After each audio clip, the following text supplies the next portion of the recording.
The bulls claw back on the Lal Street. On Friday, the Sensex gains 900 points, the Nifty up 300 points, posting its biggest single-day gain in 2023.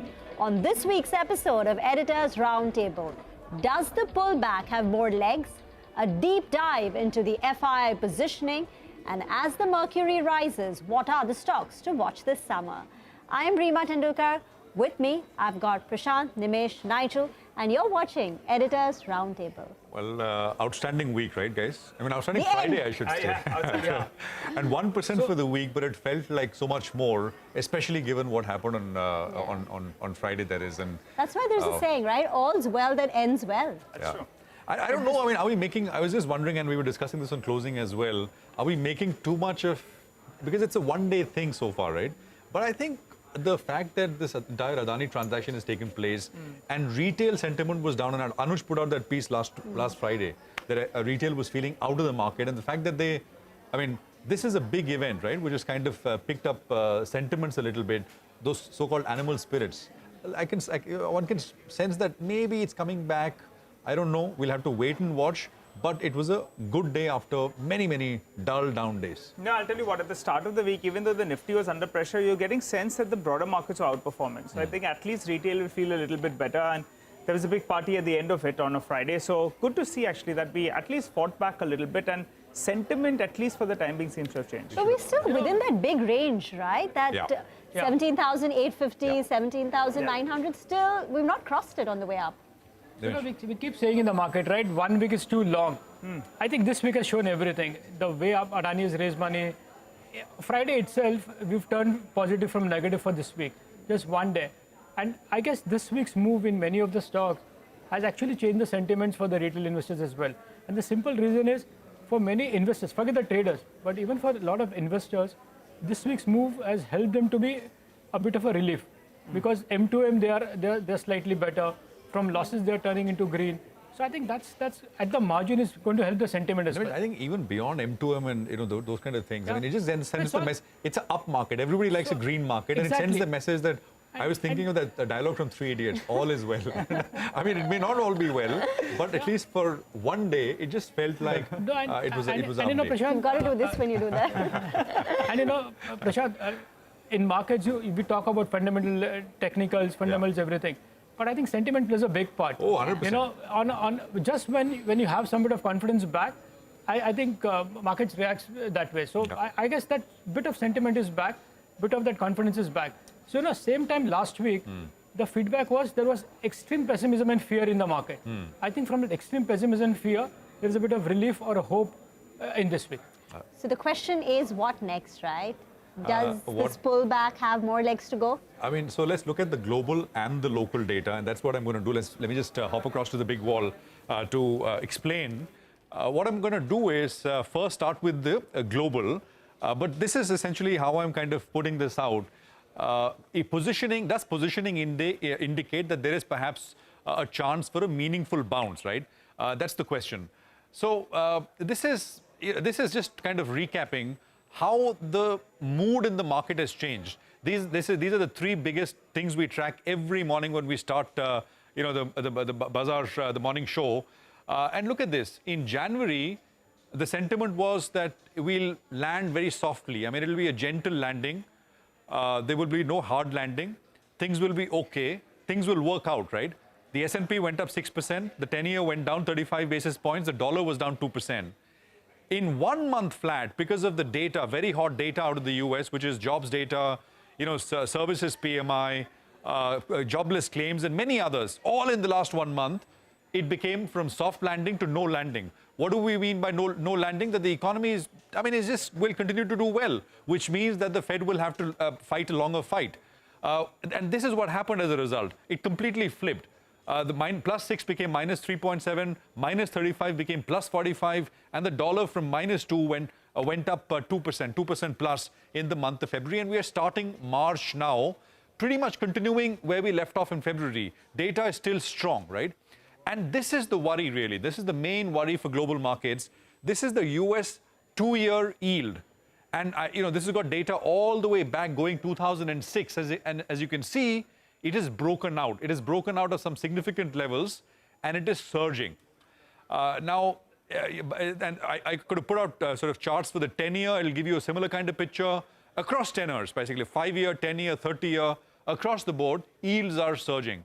And this is not good news. Let me just tell you what the worry is. The worry is if we are going to see a regime of higher for longer, which is rates go up and they stay up for longer, it leads to the following, in a way, negative externalities, right? There is demand destruction, which is negative for companies. Margins are hurt. There is higher interest cost for levered assets, especially things like real estate, etc. And there are asset write-downs and credit losses as well. Just this week we saw, trouble at a Blackstone fund, right? So this is what this is the cost of higher for longer. If we are to see that, this is what the market fears. Now let me tell you the other side, why many are saying that perhaps there is hope. What is the hope? Some of it is technical in nature. First of all, like any market, the rates market in the US is also looking extremely overbought. Across tenor, 2-year, 5-year, 10-year, 30-year, things are looking very, very overbought, oversold, depending on what you look, which means that it could limit the significant further upside, at least in the near term. So the 10-year is at about 4%. Is it possible because of these conditions we see a pullback? I would say yes. The other thing, this is the technical reason, the breakout in the 2-year yield has not yet been confirmed by the 10-year or the 30-year. So sometimes these things matter. All right, it's not as if the entire yield curve is pushing higher with the same ferocity. The Fed's terminal rate pricing remains a moving target. It's of course dictated by data, and you just need 1 or 2 weak economic data prints to show that things are cooling off, cooling up a little bit. The economy is cooling up a little bit, and it'll be back to sort of the soft landing environment I described, which was prevalent in January. So it doesn't take much to change the sentiment. Now, let me just quickly get to the local data point, right? The numbers tell you everything. So what I've done is I've taken what FII net short positioning in the market is. You can see 4 instances. The last one is now. As of yesterday, the net short position of FIIs was about not 1.34, 1.31 lakh contracts. You look at the previous instances, October 2022, 1.37, June 2022, 1.46, and May 2022, all of it about more than 1.2 lakh net short contracts. This is the change 30 days later, right? June, of course, June and October were more significant, and this is 60 days later, 2 months after this, what happened? As you can see, markets in all 3 instances rallied to varying degrees. The question is, we already, by the way, have today's rally, which is about 1.5% or so. What next? Could this become bigger is the question. I reckon the mood is negative. People refuse to believe that perhaps we will see we'll see a meaningful rally, not a big, but a meaningful rally in the face of all the global worries. But markets are known to surprise, and I leave you with that thought. Let me toss it across to Nimesh, who's, of course, got the pulse of what dealing rooms are talking about. Nimesh, over to you. No, Prashant, from a dealing room or from a market's point of view, as I said earlier as well, the mood has clearly changed from extreme pessimism and extreme fear to a sigh of relief. And why I'm saying is, I'll just try to explain with some data as well. There has been a bit of outperformance in the broader market, so that's helped the sentiment. And also some bit of momentum is back in some of the momentum stocks. So look at Adani Enterprise for this week. On Monday, it hit a low of 1111. And on Friday, it closed at 1890, more than a 50% move in this particular stock. Of course, the news about fundraising has helped, but there has been a bit of an uptick in that particular stock. Similarly, was the case with Macrotech Developers. This week, Macrotech Developers has rallied 42% after hitting a low of 711 on Monday. So, clearly there is a bit of momentum back. And for the entire week, the feedback was that the Nifty and Sensex are range. There is a bit of outperformance in the broader market, so that's helping. The last bit is the Friday rally in the bank stocks. That was one thing where a lot of investors were overloaded, and now you're seeing a bit of a relief rally in the bank stocks as well. So that's also going to help a lot of investor sentiment at the margin, because they were stuck in many of those things. But now the big worrying factor for the market has been the supply overhang, and that continuously is going on. We saw big stake sale from SoftBank in delivery. We saw big Adani Group selling 3-4% stakes and raising 15,000 crores. My sense is this trend is going to continue maybe next week as well. So there is a lot of feedback that at least 4 to 5 large blocks are in the pipeline and can work out next week. So that's going to be a supply overhang. But I guess from a sentiment point of view, there has been a shift from sheer fear to a bit of sigh of relief, given the kind of rally we've seen in this week. not only in the broader markets, but in the Adani groups as well. All right, Nimesh, thanks very much for that. But we're all bracing for a hot, scorching summer, right? You're feeling the heat, right, already? Yeah, that's right. But with every adversity, sometimes it throws up an opportunity, right? So let's focus on that then. I'm just looking at what SkyMet had to say about February. We're only in February and we're talking about the heat. And, we've had the hottest February that we've seen all the way since 1901. And they're saying, SkyMet goes on to say that in the coming months, that's March, April, May, it'll only get hotter from here on and we could experience some heat waves. So putting that into context, well, we said, let's look at a couple of stocks and let's look at potential beneficiaries. Well, the direct beneficiaries obviously is going to be, if it's going to be so hot, then you're going to be looking at, AC makers, you're going to be looking at fan makers in there. Havells, well, they'll qualify in both ACs as well as in fans. And if you're looking at coolers, then Symphony comes into play. So these are some of the companies that could be in focus. And we've already seen some of these stocks, like a Voltas. It's been quite strong after losing market share and reporting really dismal margins. So there appears there is some pre-buying that's playing out as well. Refrigerant chemicals as well, like SRF, they could be another beneficiary of that particular play. Now, we at CNBC-TV18 had spoken to Tata Power's top boss, Mr. Sinha, and he said that he's expecting power demand to clock close to around 230 gigawatt. Remember, the last year in summers, it was around 210. So he's expecting a 10% increase. He goes on to say that even globally, power demand goes up by around 1 to 2%. In India, it goes up by around 3 to 5%. But he's saying that in this summer, we could see it go up by as much as around 10% odd. So clearly, power demand is going to be strong. I also was tracking the IEX, DAM. That's the daily traded, price per unit. And out there, in the last few days, you've seen that the per unit cost has moved up substantially.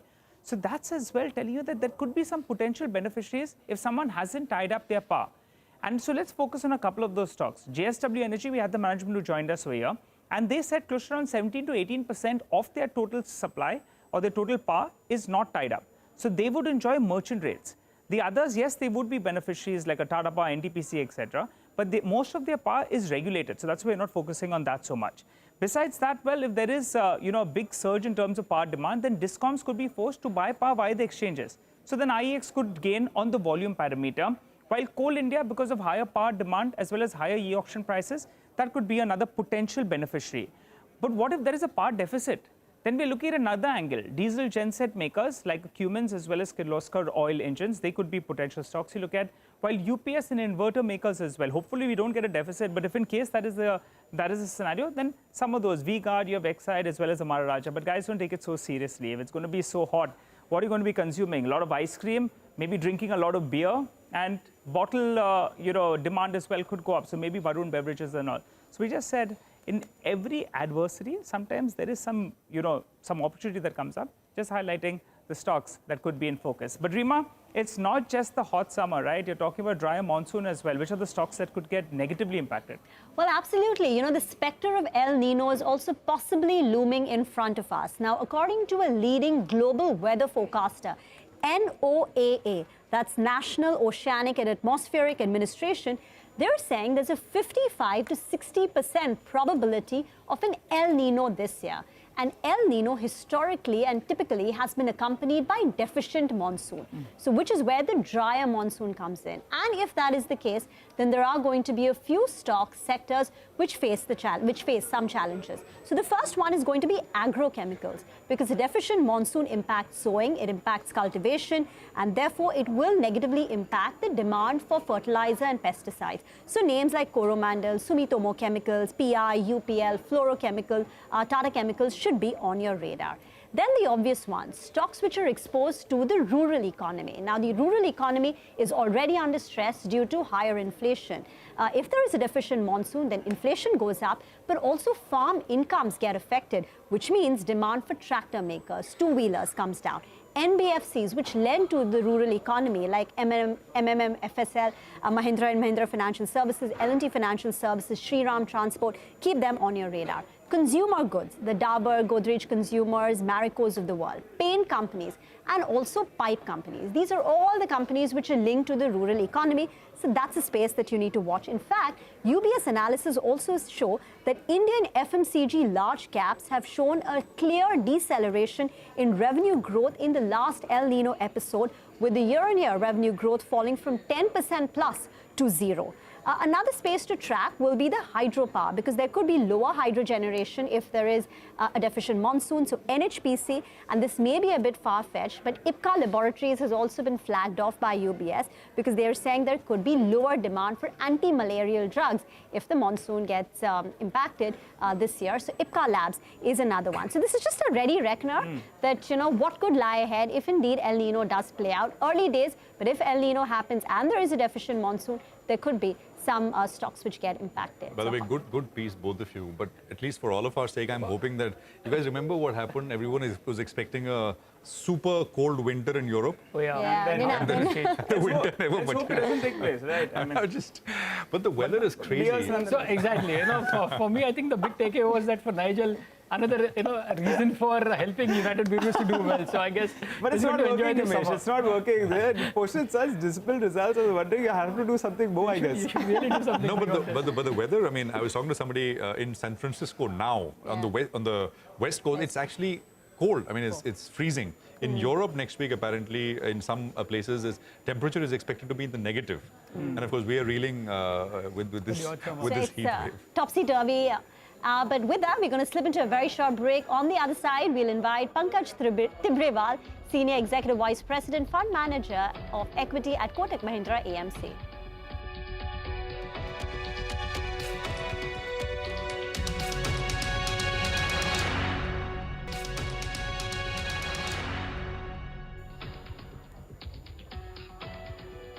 Welcome back. You're tuned into Editors Roundtable here on CNBC-TV18. And as promised, let's get chatting with Pankaj Tibrewal, who joins us on the show. Hi, Pankaj. Good to speak to you as always. Before we went into the break, we were talking about a potential heat wave, maybe lack of monsoons as well. But you must be under fire, right? Managing $3-4 billion odd, and these markets have been so volatile. Do you think that there are some themes that you would be looking at if there is a deficit in power, if there's going to be, a drier than expected monsoon? Will that present a couple of opportunities? We were highlighting stocks like JSW Steel, IEX, and the likes. So yes, Nigel, I think what we have been saying over the last couple of years is that investment cycle this time around looks for real. And let me share you a few data points which probably could be very interesting. If you look at the entire order book, book-to-bill ratio of most of the infra and capital good companies, they're at almost all-time highs. And we are seeing push from government, we are seeing push from state governments, PLI it's doing its bit, and private sector has started to show signs of capex kickoff. Also, we analyzed 136 companies on engineering and capital goods. And you'll be surprised to know that in 2022 fiscal year, 80 companies had the highest all-time revenues, and 41 companies had highest all-time profits, earnings in a year. And if you take it forward to the first 9 months, about 13 companies in engineering and cap goods had highest revenue in a year, and about 40 companies again had the highest earnings in a year. So I think clearly this time the momentum looks to be great on the investment cycle. And also a very good piece you have spoken on the power sector. I think the demand is increasing between 7 to 10%. And supply has not kept pace with it, especially the thermal power side. And I think at some point of time, it will reflect on the power pricing. Already in month of Feb, you are seeing average daily pricing about 8 to 9 rupees, which has not happened in the past. And the summer is yet to come. So I think over the next couple of years, we could be looking at a scenario where there could be power cuts, again, seasonally though, because solar and wind have their own limitations. And you need incremental thermal power plants. And next 3-4 years, you will not see any new supply coming in. So power sector could be an interesting overall theme. And overall investment cycle still looks to be strong. And that remains one of our top investment ideas overall from a portfolio perspective. Right. Pankaj,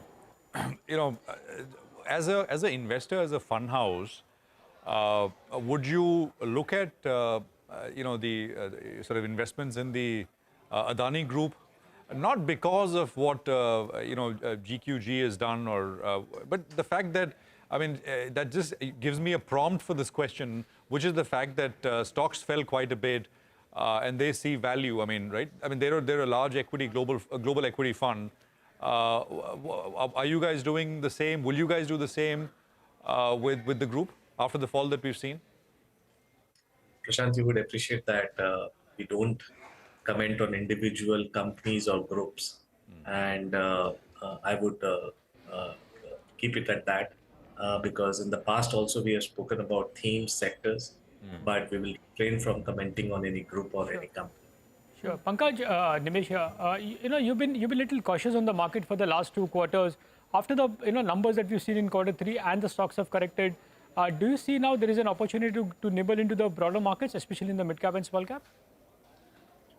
Nimish, I still believe that at least 6 to 8 months more of consolidation and time correction is there. Oh. But I'll have my view that this is a year of deployment, and I think this is a year of moderate return expectations. And the reason I'm saying are because of 3 data points.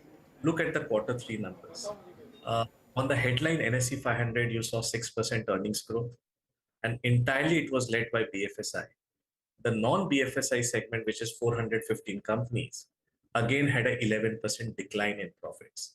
And the same exactly holds true in the first 9 months, where the headline basis profits grew by 7%, led by BFSI, but the non-banking and financial services actually saw double-digit decline in profits. So I think broader market is more about, rest of non-BFSI segment, more manufacturing, services, and so on and so forth. And that's where the concern is. I think 2 more quarters where earnings downgrade cycle will be digested in. But let's appreciate the fact that 18 months have gone by without any return in the markets. Virtually the markets are flat and portfolios are down by 10 to 20%. And let's appreciate another fact that if you adjust for the earnings growth and multiple contraction, markets are actually corrected by 35%. So incrementally, I think it will be not right to be very negative on markets. I think selectively there will be opportunities coming in over the next 2 quarters. And I still believe that this year will be a year of deployment where the benefits would be reaped in 24 and 25. So selectively start looking out for opportunities over the next 1 or 2 quarters where whenever there's earnings disappointed, franchises are good, and companies have a strong medium-term thesis from a growth perspective. I think you'll not be disappointed from a medium-term perspective. You said, Pankaj, we have 2 more quarters of earnings downgrades ahead of us. Which are the sectors where you see maximum earnings downgrades from here on? So I think consumption still is soft. I think, and still the expectation by the street is much higher. And also for the broader market, if you look at the expectation on earnings growth is still on the higher side, we believe. And there could be sectors from a consumption, discretionary, maybe at some point of time, autos. Probably right now, autos are doing well. But if discretionary is seeing such sharp slowdown, it can see a spillover on auto side as well. And probably metals and oil and gas is hard to call by. But I think the earnings upgrade cycle is something which we are not looking there as well. So I think Nifty earnings, if you look at 960, 970, the street is expecting. We believe there could be some more downside before we settle in out from an earnings downgrade cycle perspective. Pankaj, thank you very much for joining in. Pleasure speaking with you. Have a wonderful weekend. With that, it's a wrap on this edition of Editors Roundtable. From the entire team, thank you for watching.